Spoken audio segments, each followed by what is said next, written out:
gente começa agora o Web Divan. O Web Divan é nosso programa semanal sobre psicologia aqui da UTV. Eu sou Renata Antonelli. Um beijo muito especial para todo mundo que já está assistindo o Web Divan. Neto, Palma, um beijo muito especial para você, querido. Letícia, Davidson, um beijo para você. Fala comigo, Davidson. Michele, um beijo para você, para todo mundo que está aí assistindo o Web Divan. Como eu disse, o Web Divan é nosso programa semanal sobre psicologia. Toda semana a gente fala sobre um assunto relacionado à psicologia, subjetividade humana, enfim, né, ao ser humano.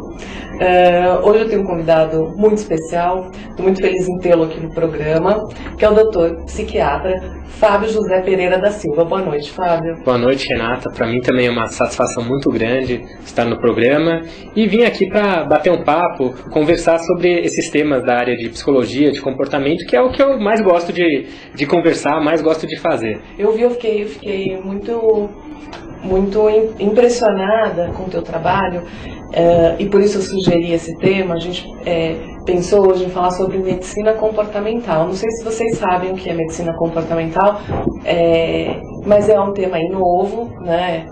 Tem poucas décadas, podemos dizer. Poucas décadas, mas novo no sentido de que não é uma coisa que a gente sabe exatamente a pessoa que precisa, né? Então vamos lá, o leigo chega num lugar e se fala de medicina comportamental. O que é isso, medicina comportamental? Parece uma mistura aí da psicologia com a medicina. Que legal, é tudo que nós precisamos, né? Essa integração. Sim, ó. Então vamos começar por isso. O que é medicina comportamental? Bom, medicina comportamental, ela é um campo das ciências que é um pouquinho o que você falou, visa tentar integrar, né, de uma maneira interdisciplinar, algumas disciplinas que vêm da ciência, ciências biomédicas, então, por exemplo, fisiologia, endocrinologia, parte da psiquiatria, com outras disciplinas mais psicossociais, né, então, campos de aprendizagem, sociologia, antropologia, e essa integração visa ter um resultado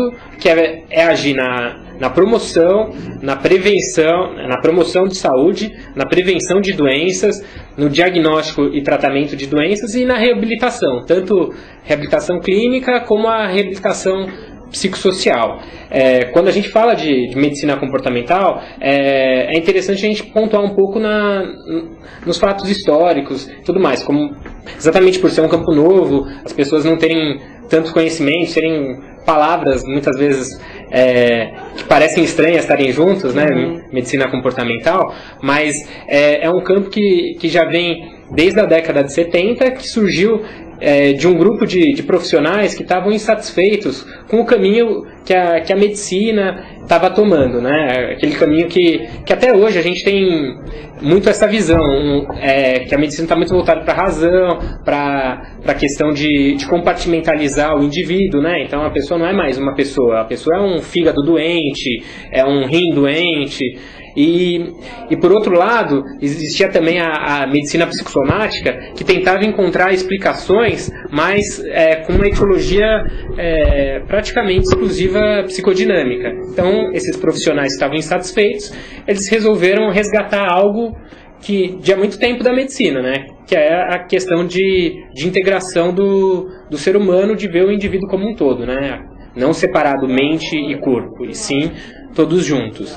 E ela surgiu na década de 70 a partir de alguns estudos realizados com equipamentos que de alguma maneira mediam reações fisiológicas, por exemplo, pressão arterial, frequência cardíaca, esse tipo de coisa, e se percebeu que através de mudança do comportamento você podia mudar a pressão, poderia mudar a frequência cardíaca.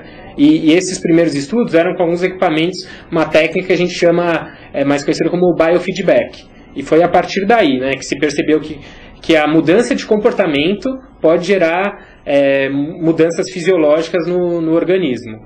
Então, de uma maneira geral, quando a gente fala em medicina comportamental, a gente está querendo dizer que são um apanhado de técnicas que elas visam ter uma modificação do comportamento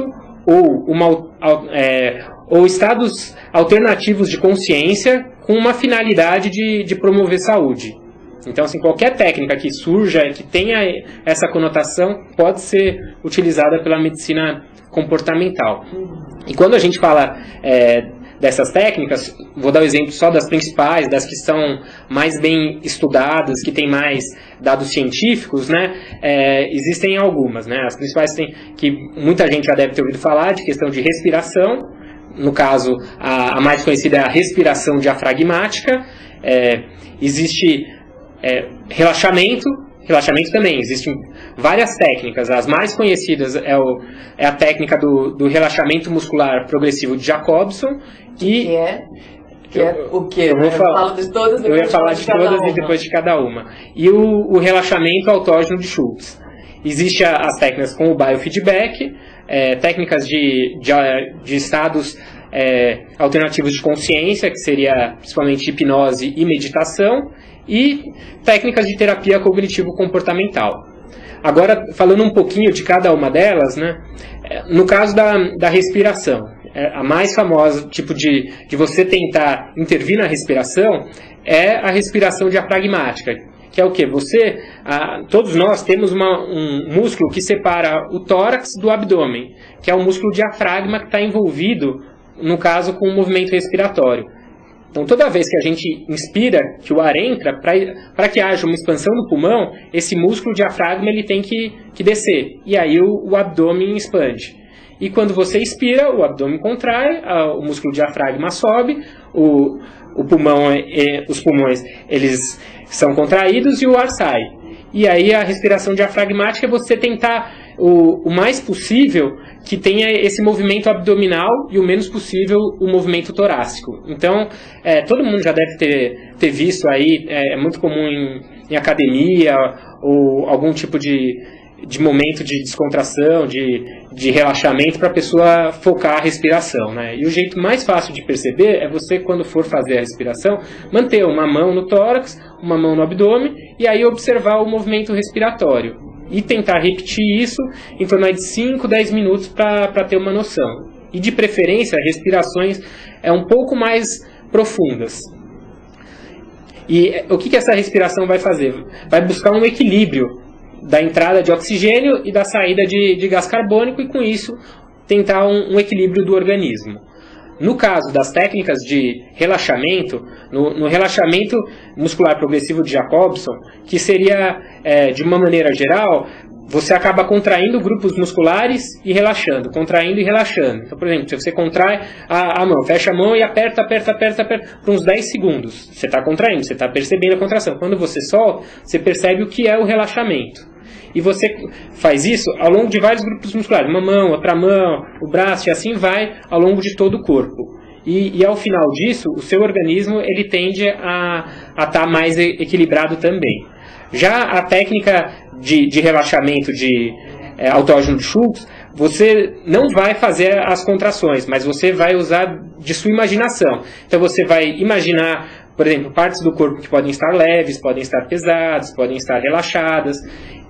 Num primeiro momento pode até parecer um pouco mais complicado, porque suas ideias elas podem fugir um pouco, né? Então você tem que manter a atenção focada. Depois dessas técnicas tem a técnica de biofeedback, que seria o quê? Através de equipamentos eletrônicos que eles vão estar medindo de maneira ao vivo, né, essas reações fisiológicas, né? Então pode ser parâmetros vitais como a pressão arterial, a frequência cardíaca, a frequência respiratória, a condutância da pele, que tem a ver com a umidade, a questão muscular, a eletromiografia e as ondas cerebrais com o neurofeedback. E você, monitorizando isso, você vai dando para o indivíduo um feedback, um retorno a cada instante do que está acontecendo com esses parâmetros fisiológicos dele. E ele vai aprender a modificar esses parâmetros em situações de ansiedade, de estresse, né? E é capaz de já terem visto, né, alguma coisa sobre o assunto, que é muito comum usarem estímulos sonoros, estímulos visuais. Às vezes aparece a pessoa está com todo aquele monte de fio ligado no corpo e num joguinho, que é um joguinho que é mais fácil. A pessoa vai treinando e vai conseguindo gradativamente repetir aquelas ações que vão gerar uma mudança de comportamento, que vão gerar as mudanças nas reações fisiológicas. No caso das técnicas, né, ligadas a estados alternativos de consciência, a hipnose e a meditação, a hipnose, a gente tem 2 grandes grupos. Que existe a hipnose clássica e a hipnose ericksoniana, que a gente chama que é a hipnose mais moderna. A clássica tem a ver muito com condicionamento clássico de Pavlov, que veio no início do século, e a hipnose ericksoniana tem a ver com os estudos de Milton Erickson, aí na segunda metade do século XX. A clássica é mais uma hipnose diretiva, que você meio que dá uma ordem para a pessoa, né? A sugestão é em forma de ordem, e já a hipnose ericksoniana, pelo contrário, é de uma maneira indireta, você pode usar metáforas, pode usar a linguagem corporal, e são caminhos diferentes, mas todos têm um foco, um objetivo. Já a meditação, ela tem muitas semelhanças com a hipnose, mas tem algumas diferenças importantes, né? O que a gente caracteriza de meditação é quando existe uma técnica muito bem definida, e essa técnica em algum momento vai levar um relaxamento muscular, vai levar um relaxamento da lógica, né, de uma maneira geral dos pensamentos, e tem algum jeito de autofocalização, né? Por exemplo, os mantras. E aí você não vai ter um objetivo específico, você vai querer deixar a mente o que vier ali, ou então deixar a mente limpa. Essa é a grande diferença, principalmente para a auto-hipnose, né? Porque na hipnose normalmente tem um indivíduo que ele vai te falar sugestões. Na auto-hipnose você mesmo vai dar essas sugestões, e a meditação você mesmo vai estar efetuando. E no caso das técnicas de terapia cognitivo-comportamental, de onde que elas vêm, né? Elas vêm do fato de que se percebeu que cognições, que pensamentos, eles têm a capacidade de mudar comportamento. E essas cognições, esses pensamentos, eles podem ser mensurados e monitorizados. E os comportamentos desejados, eles podem ser modificados por uma alteração da cognição. Então você vai tentar usar desses conhecimentos, desses fatos, para levar a modificação de comportamento, né? Então, né, nesse caso, ou mudança de pensamento ou mudança de comportamento muda o outro. Então, quer dizer, se você muda o teu tipo de pensar, né, ou no que você está pensando, o teu comportamento muda. E se você muda o teu comportamento, o teu pensamento muda. Exatamente. É uma via de mão dupla. E a gente faz muito isso. A questão do corpo, né, nas questões psíquicas, é uma questão muito antiga. Sim. Né? Para a psicologia é uma questão muito antiga. Um exemplo que você estava falando do diafragma é quando a gente, por exemplo, está muito tensa, não sei se vocês já repararam, quando a gente está muito tenso, que a gente segura o diafragma, a gente prende a respiração. Quando, por exemplo, a gente leva um susto, que a gente prende a respiração, né? E isso, eu já vi que provoca dores físicas. Sim. Que obviamente também vão provocar questões psíquicas, né? Mudanças psíquicas, que se você está sempre com dores no corpo, então prender a respiração, não aprender a respirar com o diafragma, não usar isso como uma forma de relaxar, faz com que a gente fique realmente mais tenso. Sim. Numa visão psicossomática, numa visão psicológica. Eu acredito que para a medicina comportamental também, né? Sim, a gente acredita nessa visão. A diferença para a psicossomática é que a gente não acredita que todas as causas têm uma origem psicodinâmica. Ah, tá. Mas realmente, isso de que questões psicológicas vão mexer com o corpo, podem gerar sintomas, isso aí é fato, já assim, aceito. Então, a diferença aqui seria que nem todas as questões físicas têm ligação com as questões psíquicas para a medicina comportamental? Isso. Tá. Para a psicologia já é diferente, né? A gente entende que todas as questões físicas e psíquicas, elas estariam no mesmo lugar e seriam da mesma ordem, porque afinal a gente não define onde está o psiquismo no corpo. E talvez isso seja diferente, né? Esse olhar pro psiquismo seja diferente. Mas eu acho que não muda também o tratamento, né? Porque se você tem uma questão, por exemplo, uma hipertensão arterial, pode até ter a ver com sintoma, pode até ter provocado um sintoma psíquico, mas o que tem que ser tratado é a hipertensão arterial. Sim. Né? E num primeiro momento, o que tem que ser tratado é isso e ponto, né? Para que a gente utiliza, né? Eu entendo a medicina comportamental como uma grande ampliação importante da medicina. Mas, por exemplo, para os internautas, né? Quando que eu procuro a medicina comportamental? Para quem? Em que situação?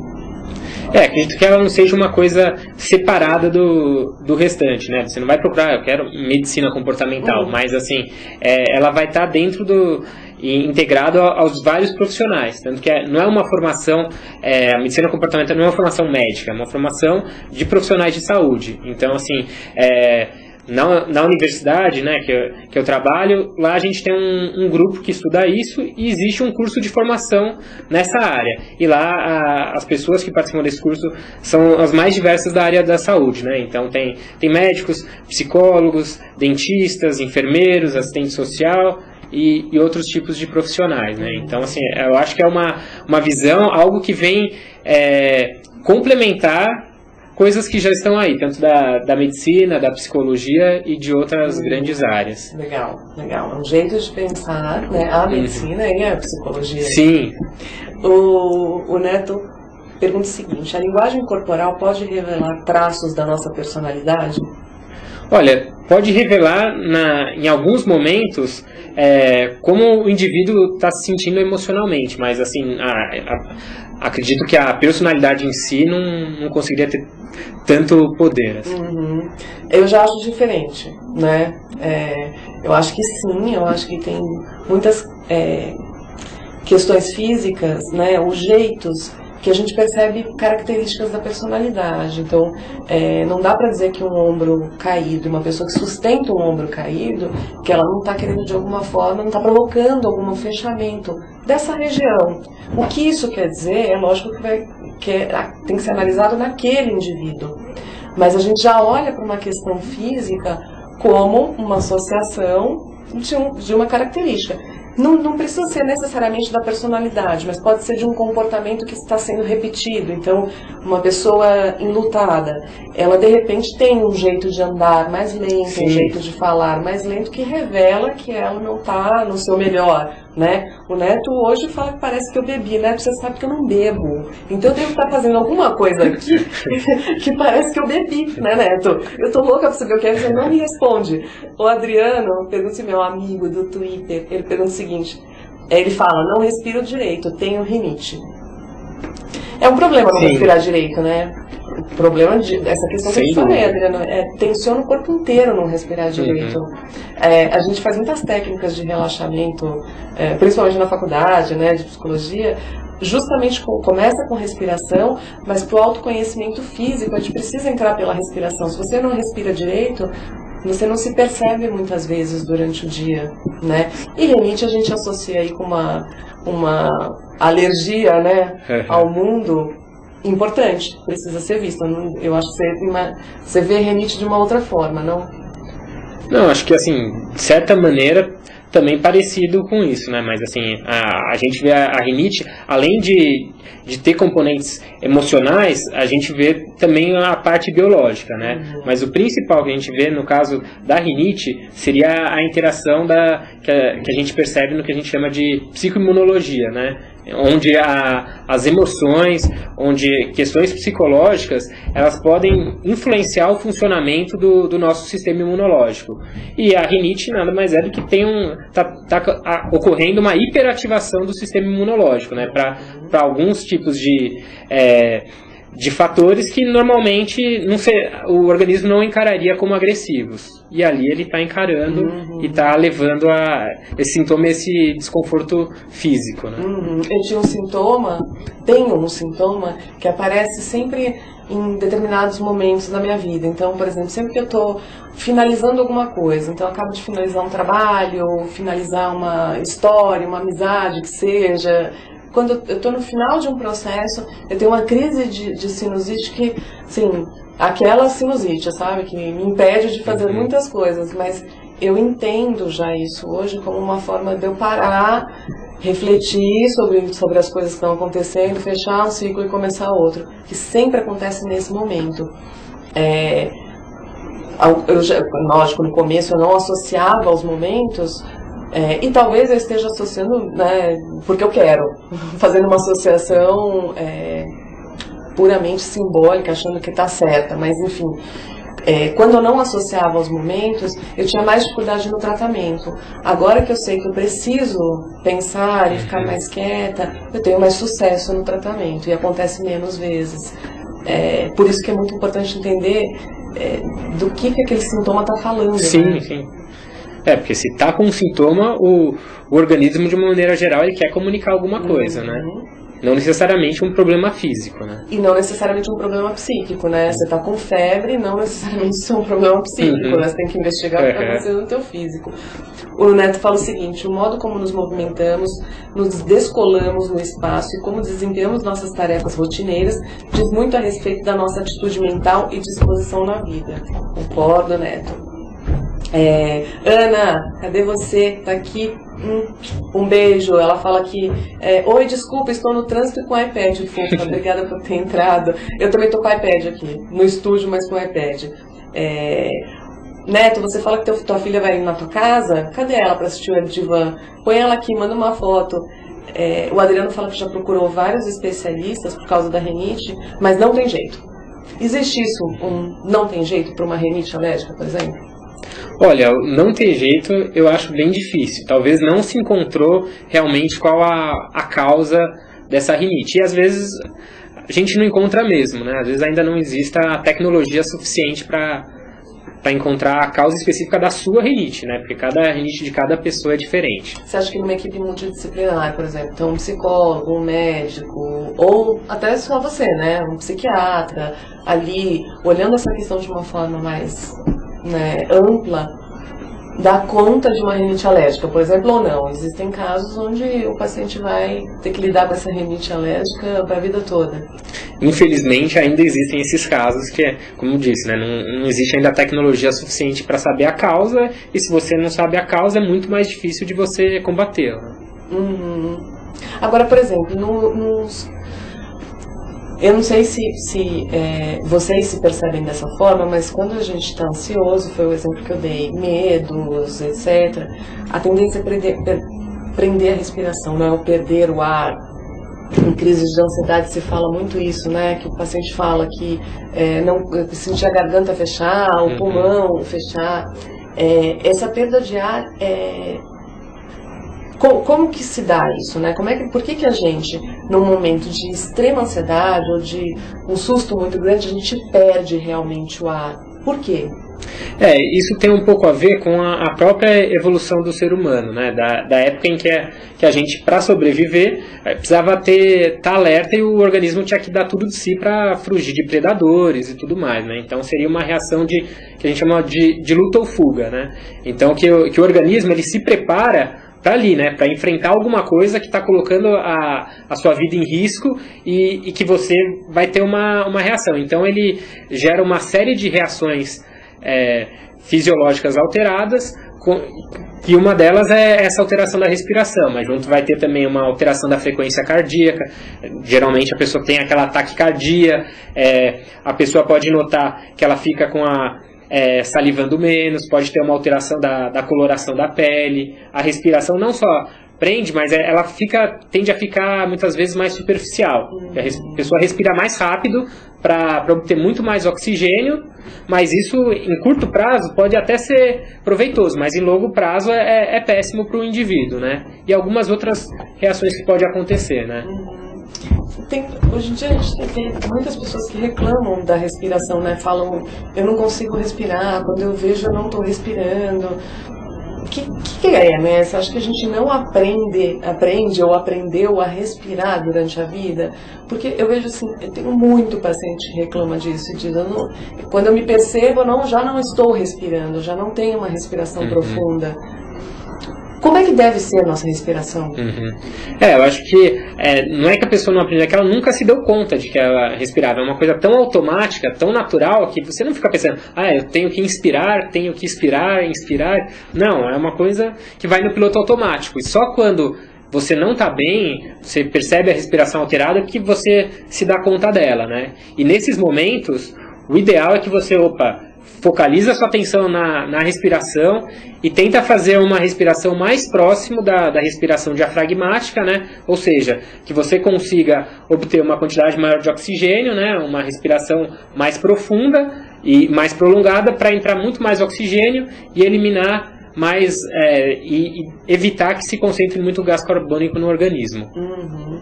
Eu vou aproveitar que você está aqui e tirar uma dúvida minha e dos internautas.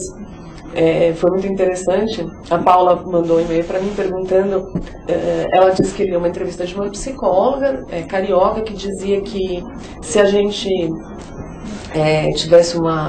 tomasse dopamina, né, tivesse como tomar dopamina, a gente não sentiria falta de outras pessoas na nossa vida. Então a gente seria completamente independente do amor do outro.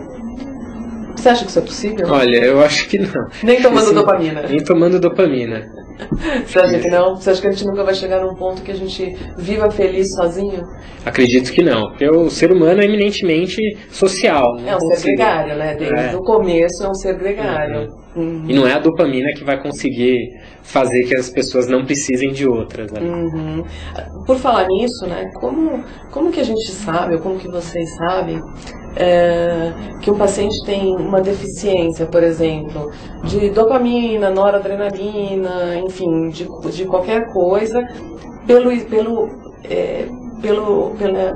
exame físico e psíquico? É possível saber de que falta aquele indivíduo está falando, ou de falta de, né, que produção é essa que está faltando? Na verdade, não é que a gente consiga ver que está faltando aquilo naquele indivíduo, né? Não existe nenhum exame, seja exame físico, seja exame laboratorial, né, do dia a dia, que a gente possa utilizar para saber se está com deficiência ou não dessas substâncias que são neurotransmissores, né? O que se sabe dessas deficiências são através de pesquisas feitas com estudos experimentais, em que perceberam essas alterações em indivíduos com determinados agrupamentos de sintomas que foram definidas como transtornos, né, principalmente transtornos mentais, transtornos psiquiátricos, e que também medicações elas podem alterar essa quantidade de substâncias em determinadas regiões cerebrais, e aí se faz essas teorias de que principalmente as monoaminas, né, que seriam a dopamina, a noradrenalina, a serotonina, estariam envolvidos com isso. Mas no dia a dia ali, com o paciente ali na sua frente, você não tem como saber. É mais pelo que ele fala, você faz uma inferência que aquilo está acontecendo. Uhum. E tanto é real, né, que quando entra com uma medicação apropriada para aquela deficiência vista no exame clínico, a pessoa melhora. Sim. Né? Falar nisso, né, melhorar ou não, eu queria que você me falasse um pouco do transtorno de adaptação, porque é algo que é novo, né, aqui no Abdivan, a gente nunca falou sobre transtorno de adaptação, e é algo muito importante. Sim. Né? O transtorno de adaptação é algo muito importante que muita gente tem e não sabe que tem. Uhum. Não sei se aparece no teu consultório muita gente que... Porque quando uma pessoa chega com depressão, ela já chega com o discurso, porque a depressão aparece muito na mídia, muito anunciada, enfim, as pessoas conhecem mais. Então, nossa, tô tão deprimido, tô sentindo isso, já te fala os sintomas. O transtorno de adaptação já é diferente. O paciente chega com reclamações como o quê? Quem tem transtorno de adaptação reclama do quê? Então, normalmente, onde eu mais vejo questões de transtorno de adaptação é no dia a dia, no trabalho em hospital.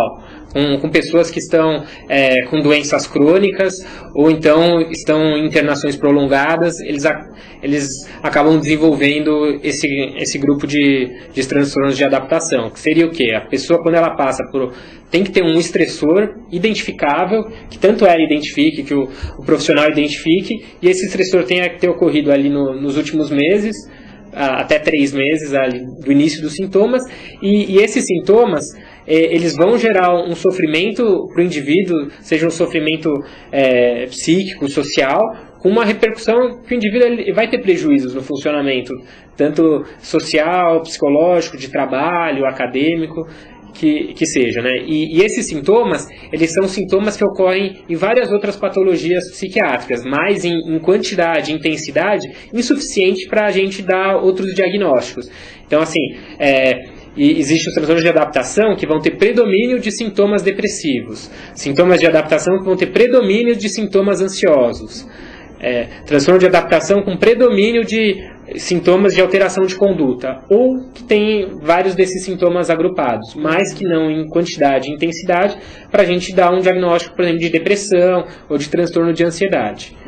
E o objetivo, né, você identificando esse estressor, ver qual a viabilidade de alguma maneira terminar com esse estressor, ou para a pessoa aprender a lidar de outra maneira, mudar o comportamento em relação a isso, né? Por exemplo, a pessoa que tem uma doença crônica, muitas vezes a gente recebe pacientes que vêm falar, eu tenho tal doença, eu sou doente. Ele não fala que está doente, eu sou doente. Ele já incorporou, aquilo faz parte dele. E na verdade não é bem assim, né? Normalmente ele tem uma doença que interfere em alguns aspectos da vida dele, mas não é a maior parte da vida dele, ele não é aquilo, né? Então isso é uma coisa importantíssima para a gente explicar para o indivíduo, para ensinar, né? Que aquilo é só uma parte da sua vida, você não pode focar totalmente sua vida em torno daquilo que o resto para, né?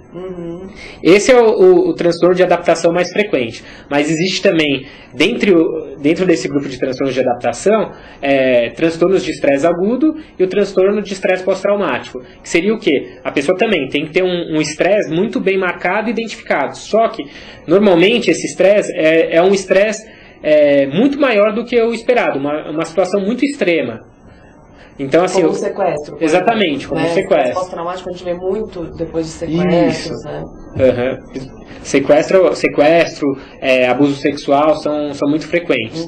E para a gente diferenciar, por exemplo, esse tipo de estresse, do estresse do transtorno de adaptação mais comum, seria um estresse do dia a dia mesmo, né? Então a pessoa recebe um diagnóstico de uma doença, ou tá com um pequeno problema financeiro, coisas desse tipo, né?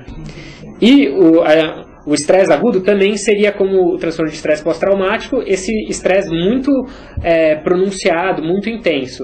A diferença dos dois é que o estresse agudo ele teria um tempo limite aí em torno de 30 dias e o estresse pós-traumático a partir de 30 dias, né? Agora os sintomas deles também são muito variados, multiformes, e parecem sintomas principalmente depressivos, ansiosos, às vezes até alguns sintomas psicóticos. E eles podem variar, então, em quantidade, em frequência, né? Então, a pessoa pode ter mais ansiedade que depressão. É um diagnóstico difícil, não? É um diagnóstico relativamente. Depois que você identificou esse estressor, fica mais fácil de fazer. O problema é quando a pessoa já está com aquela patologia há muito tempo, por exemplo, aquela patologia se cronificou, então já faz 1 ano, 2 anos daquele estresse tão grande, ela só veio procurar ajuda agora. Aí até você conseguir realmente ver que está associado àquilo, às vezes demora. Mas, por exemplo, pessoa que acabou de sofrer um assalto e tal, foi procurar ajuda, fica bem mais fácil de perceber. Né? E nesse caso é super importante uma terapia, né? Cognitivo-comportamental, ou analítica que seja, mas é muito importante, porque identificar um transtorno de adaptação, os comportamentos vão ter que mudar para os pensamentos mudarem. Sim. Então, quer dizer, precisa ser visto isso, né? Sim. De qualquer jeito. Você sempre indica terapia nesses casos, sim. Muitas vezes, nesses casos de transtorno de adaptação, nem precisa introduzir, muitas vezes, uma medicação. Às vezes, a questão da terapia já é suficiente, né? A medicação agora para transtorno de estresse pós-traumático, aí normalmente a gente, além desse acompanhamento psicológico, dessa intervenção, também precisamos de intervenções sociais, né, junto com a família, com o assistente social e mais a medicação. Não somos nós profissionais que avaliamos se aquele evento foi realmente traumático ou não, e sim os sintomas do paciente. Então, por exemplo, isso é uma pergunta mesmo. Por exemplo, eu posso sofrer de estresse pós-traumático depois de um assalto, né? Um assalto que sem arma de fogo, por exemplo. Mas aquilo pode ter me causado um susto ou um medo muito grande e desencadear sintomas de estresse pós-traumático. você no mesmo assalto não ficar assim, né? Isso pode acontecer. Não dá pra julgar que assalto é sempre um evento traumático? Não dá pra julgar. Isso é do indivíduo. E um mesmo indivíduo, bom, morando numa metrópole como São Paulo, tem muitas pessoas que sofreram mais de um assalto. Eu sofri 7. Então, eu não tenho trauma nenhum de assalto. E às vezes a pessoa sofreu 3, 4, e aí no quinto ela tem. E aí quando você vai pegar as informações, os dados de cada um de maneira racional, você fala, nossa, mas outro anterior eu acho que foi muito pior, mas pra pessoa, aquele lá, por algum motivo, significou mais. Porque talvez naquele momento da vida dela esteja outras situações acontecendo, e aí ela estava numa capacidade que a gente chama de resiliência, né, de conseguir lidar com aquela situação, lidar com aquele estresse, diminuída. E aí aquilo lá, aquele estresse que em outro momento poderia ter passado em branco, ali fica marcado e iniciar uma sequência de sintomas. Uma vez eu já contei até aqui na Abdivan, uma vez eu fui internada. Eu tava com angina de Ludwig, que é uma infecção aqui, né? Tinha tirado um dente, entrou uma bactéria, fiquei super inchada, fiquei uma semana no hospital, penicilina, aquela coisa toda. E eu nunca tinha ficado internada há tanto tempo. Quando eu recebi alta, fui sair do hospital, a hora que abriu a porta do hospital, eu tive uma crise de pânico e voltei. Eu não queria sair do hospital. Eu tava com medo, né, da vida, medo de muitas coisas ali. E realmente eu não consegui. Eu tive que voltar, ficar um pouco lá, enfim, me acalmar. Aquele momento, aqueles 7 dias foram muito traumáticos. E depois eu vim trabalhar isso, fui trabalhar, entender por que aquilo foi traumático. Fiquei internada outra vez, não foi nem parecido, mas aquele momento foi muito traumático. É interessante isso, né? Às vezes não é nem uma coisa que você corre risco de morte, de vida, mas pode te traumatizar até mais do que outros eventos mais perigosos, né? Assaltos, por exemplo. Eu sofri 7 assaltos, eu nunca tive uma crise de ansiedade em nenhum assalto, mas uma internação eu tive. E já se discute também, às vezes nem foi a pessoa que passou por aquele estresse tão grande, mas às vezes alguma pessoa muito importante para ela, às vezes um parente, pais, filhos, alguma coisa assim. Então, é verdade, porque você pode ter trauma de uma situação que não necessariamente aconteceu com você, né? Dessa questão de transtorno de estresse pós-traumático, tem muitas pessoas, que é uma coisa que também assim, é muito pouco divulgada, estudada aqui no Brasil, questão na aviação. Por exemplo, quando tem um acidente aéreo, assim, como teve aqui em São Paulo e tudo mais, a quantidade de profissionais da área da aviação civil que acabaram desenvolvendo transtorno de estresse pós-traumático foi muito grande. Mesmo sem ter participado efetivamente de estar lá e tudo mais. Porque aquele podia estar lá, né? Exatamente, podia estar lá e a pessoa interpreta e vivencia aquilo como seria se tivesse acontecido com ela. E aí o tratamento é esse tipo de tratamento. Terapia, né, uma psicoterapia, uma avaliação psiquiátrica. Tem mais isso, né? Tem. Que mais? Mas também tem a avaliação junto com a família, né? Como que a família... Porque se a pessoa tá desse jeito, a família chega e fala, isso é uma bobagem, aí você tá com frescura. O que acontece? No começo é sempre assim, né? Você tá com frescura, muitas vezes. Bobagem, no começo. Até a gente faz isso, né? A gente começa com coisas que a gente já sabe que não são bobagem. Então, por exemplo, eu aposto que vocês já sentiram isso. A gente começa a ter uma dor de dente. Leve. Tem aquele pensamento mágico sempre. Vai passar. Tá leve, é uma coisinha, não é nada. Dor de dente nunca não é nada, né? Se tá doendo, ela vai piorar, pode ter certeza disso. E todo mundo já passou por isso, né? A gente, imagina, se a gente tem um pensamento mágico das nossas próprias dores, de achar que elas vão passar, né, que vão se resolver milagrosamente, é óbvio que as pessoas que estão fora, ou as pessoas da família, também acham que aquilo é uma bobagem. Talvez até por defesa, por querer que o outro melhore, por não querer enxergar a dor do outro também, né? Uma pessoa que você ama com uma dor, você tenta negar num primeiro momento. Existe também um outro fator que as pessoas associam muito doença mental com fraqueza de caráter e tudo mais, que é uma bobagem extrema, né? Uma coisa não tem nada a ver com a outra. A pessoa jamais escolheu estar sofrendo daquele jeito, né? Que nem a dor de dente. A pessoa não escolhe ter a dor de dente, ela não escolhe ter o sofrimento psíquico, né? Então, assim, a pessoa quando encara dessa maneira, é uma das primeiras coisas que a gente tenta mudar esse comportamento, mudar o pensamento, tentar explicar o que de fato é o sofrimento e qual a necessidade dela tratar e que aquilo lá não tem nada a ver com a vontade dela, né?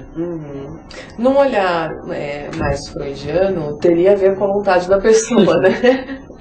Eu não acho que dá pra gente juntar desse jeito, falar a pessoa teve vontade de sentir dor. Não acho isso.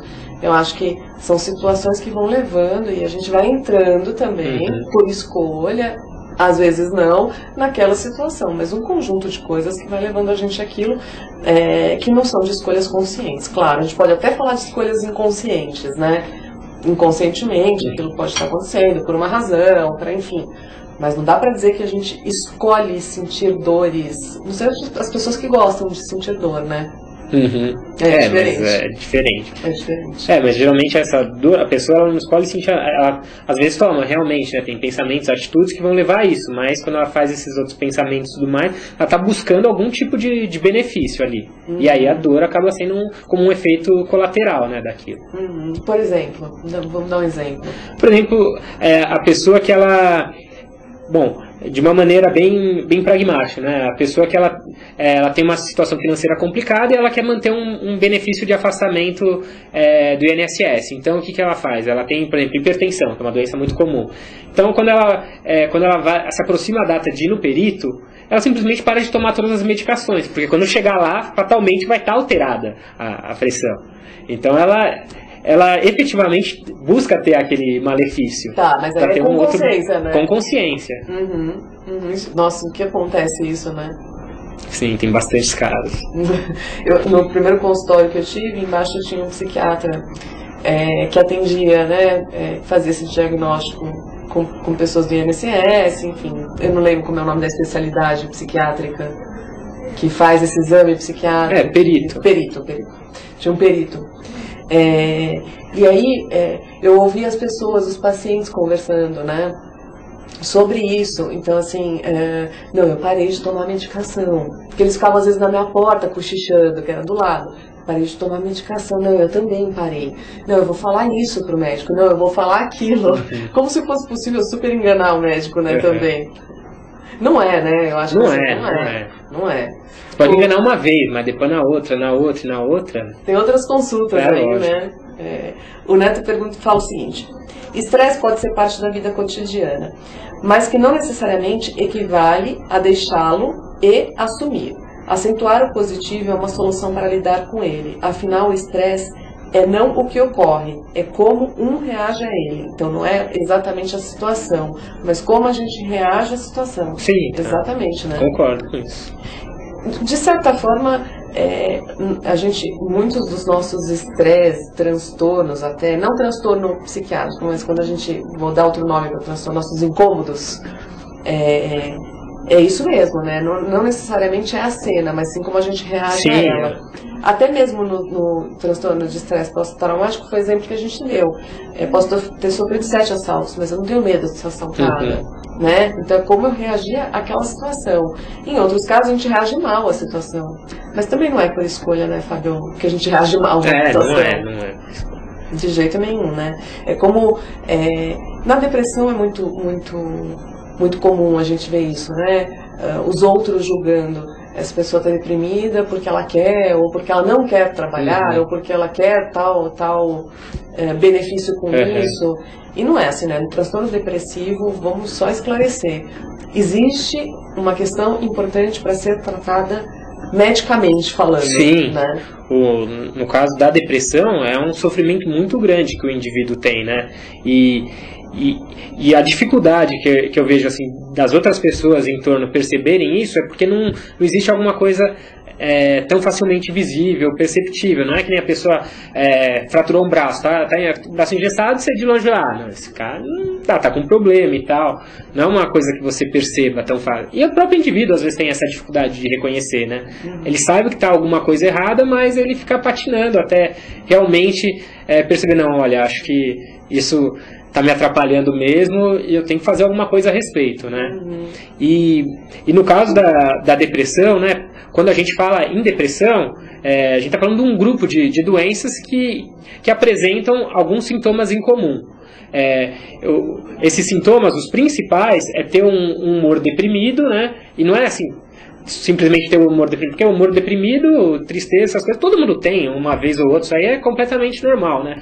O indivíduo ele tem que ter esse humor deprimido, pelo menos por 2 semanas, na maioria dos dias, na maioria do tempo. E além de ter isso, ele tem que ter também tem que ter essa questão do humor deprimido ou ter também uma alteração da questão do prazer, da satisfação em realizar atividades que são prazerosas para ele, né? Não é de uma coisa que ele nunca fez e não tem prazer, não vai ter mesmo, né? E junto com esses dois que são os sintomas-chave, existe uma série de outras alterações que ocorrem junto, né? Alterações em relação ao apetite e alimentação. Então o indivíduo ou ele vai ter um aumento do apetite ou diminuição do apetite, ocasionando aumento ou diminuição do peso, vai ter uma alteração da qualidade do sono, isso é super frequente e algumas vezes é um dos primeiros sintomas. Então a pessoa ela pode ter ou começar a ter insônia ou pode ter uma hipersonolência durante o dia. Ter uma questão da diminuição da energia, diminuição do ânimo. A pessoa pode ter uma alteração da motricidade, né? Ou seja, pode ficar mais agitada, então pode ficar mais lentificada da questão motora, e algumas questões mais cognitivas, né? Então a pessoa ela pode se interpretar que seja uma pessoa que ela é inútil, que não presta para nada, que é culpada por uma série de coisas. Ela vai ter uma queda no rendimento dela em termos de concentração, de atenção, raciocínio, e pode ter pensamentos de morte muito frequentes. E esses sintomas, eles obrigatoriamente têm que causar um sofrimento que o indivíduo perceba na vida dele, né? Que ele não está conseguindo desempenhar da mesma maneira as suas atividades, sejam sociais, sejam profissionais. E não pode também ser devido a uma causa médica, médico-orgânica, quero dizer. Por exemplo, a pessoa que está com uma alteração da tireoide, um hipotiroidismo, que daí ela vai ter todos esses sintomas, mas vai ter uma série de outros sintomas físicos juntamente, né? Que lembram a depressão, né? Os sintomas do Sim, hipotireoidismo. muitas vezes os sintomas depressivos é a abertura do quadro do hipotireoidismo. Exatamente. O paciente vai no médico e começa a relatar alteração de sono, alteração de apetite, lentificação para fazer as atividades diárias por um período. Quer dizer, o médico, a primeira coisa que ele faz é pedir exame, né? T1, T2, T3, T4. Não existem exames específicos para você diagnosticar um transtorno mental, mas a gente solicita os exames para afastar outras doenças que podem ser confundidas com eles. Neto, você sempre, o colaborador aqui, ele sempre promove umas frases no final do programa de efeito. Olha lá, frase do Freud. A felicidade é um problema individual. Aqui, nenhum conselho é válido. Cada um deve procurar por si tornar-se feliz. Bonito, né? Uhum. Tinha que ser um neto, tinha que ser um neto. Fábio, vamos tornar-nos felizes. Você viu nosso dia muito feliz, nossa noite aqui na Abdivan muito feliz. Esclareceu muitas coisas. Muito obrigada pela sua participação na Abdivan. Muito obrigado. Eu que agradeço a oportunidade de vir até aqui, de poder conversar com você, com os internautas, né? Espero que eu tenha conseguido explicar um pouquinho o que é a medicina comportamental, algumas outras questões aí, né? Obrigado, conseguiu sim, né? Conseguiu sim. E em relação a essa questão da felicidade, né, já que ele gosta tanto aí, existe um ramo assim, que iniciou agora a partir da década de 90 na psicologia, a psicologia positiva, pelo Seligman lá na Pensilvânia, que é isso, né, tirar o foco da doença e focar nas coisas boas que o indivíduo já tem, né? Nas suas qualidades, nas suas capacidades, né? É uma tendência, né? Queria acabar o programa, não vai acabar o programa do Fábio aqui. É uma tendência, eu acho que de todas as áreas, né? Da psicologia com a psicologia positiva, da medicina com a medicina comportamental, eu vejo a gente tentando promover saúde e não promover a doença, né? Sim, não promover exatamente. A cura da doença. Exatamente. Eu vejo que a gente vem num esforço aí na área de saúde para mostrar para o paciente a importância da prevenção. Porque o tratamento, eu acho que a medicina já foi longe, já conseguiu identificar muitas coisas, já consegue tratar muitas doenças que não eram tratáveis. Então, assim, eu acho que a gente, lógico, tem muito aí o que evoluir, mas a gente teve uma boa evolução. Mas a prevenção ficou aquém do que ela poderia estar, você não acha? Sim, e não só isso, né? Os custos, sejam financeiros, sociais, de você fazer um tratamento numa patologia é muito maior, assim, mas muito maior do que você fazer um trabalho de promoção de saúde, de prevenção de patologias. Né? E esse é um dos principais objetivos da medicina comportamental, né? Sem dúvida. É a questão de promover a saúde, né? Tentar impedir que o indivíduo chegue a ficar doente. Claro, eu acho que nossos esforços estão voltados para isso e tem que continuar muito voltados para isso, vocês também, gente. Previnam doenças, não tratem doenças, né? Exatamente. Procurem o médico, vão fazer os seus exames, previnam as doenças. Vou acabar, então, Fábio, obrigada. Vou acabar nosso programa agora com uma frase do Neto de novo. Neto vai marcar você, Fábio, certeza. Há 3 métodos para ganhar sabedoria. Primeiro, por reflexão, incrível, que é o mais nobre, não é, Neto? Segundo, por imitação, que é o mais fácil. E terceiro, por experiência, que é o mais amargo, do Confúcio. Olha só. Neto, obrigada. Obrigada a todos vocês pela participação. Obrigada, Fábio. O WebDivan volta sexta-feira que vem, às 21 horas. Beijos.